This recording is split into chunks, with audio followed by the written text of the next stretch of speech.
नाफरमानी छोटी हो या बड़ी नाफरमानी होती है। बाप को कहना अब भाई मैं कोई नहीं काम करता, ये भी नाफरमानी है। अब भाई ये को काम करा लो, ये भी नाफरमानी है।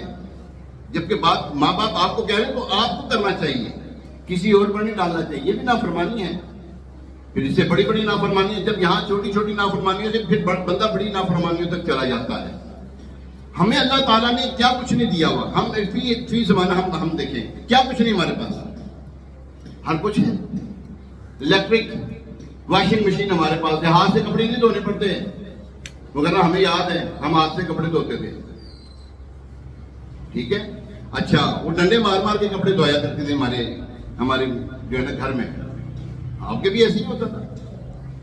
टीवी किसी के घर में नहीं होता था। आज बड़ी बड़ी LCDs लगाई जाती है।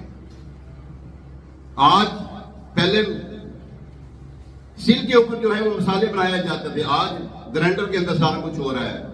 पहले मिट्टी के बर्तनों में खाने पकाए जाते थे, आज जनाब प्रेशर कुकर ने जगह ले ली है। यानी कि हम जिद्दत की तरफ हैं। रोटी पकाने वाले भी हालात आ गए हैं, आटा गूंदने वाले भी हालात आ गए हैं। औरत क्या मर्द भी जो है ना वो क्या हो गए हैं, आराम तलब हो गए हैं। तो प्यारे मोहतरम साहब, हमने इतनी आसाइशों की बात तो चाहिए तो ये था कि हम अल्लाह की इबादत ज्यादा से ज्यादा करें, अल्लाह को ज्यादा से ज्यादा याद करें। इतना कुछ होने के बावजूद पहले छोटी छोटी दुकानें तो जब बड़े बड़े प्लाजे हैं हमारे पास, फिर भी हमारा इबादत में दिल नहीं लगता। हमारे पास बड़े बड़े काम हैं लेकिन फिर भी दिल नहीं लगता नमाज की तरफ। बड़े बड़े हमारे पास 20-20, 30-30, 50-50, हजार मुलाजमीन हैं, फिर भी सुकून नहीं है हमें।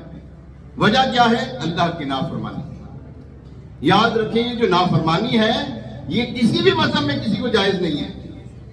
अच्छा भी नहीं समझता कोई नाफरमानी जो है ना, अच्छा भी नहीं समझता कोई नाफरमानी करे।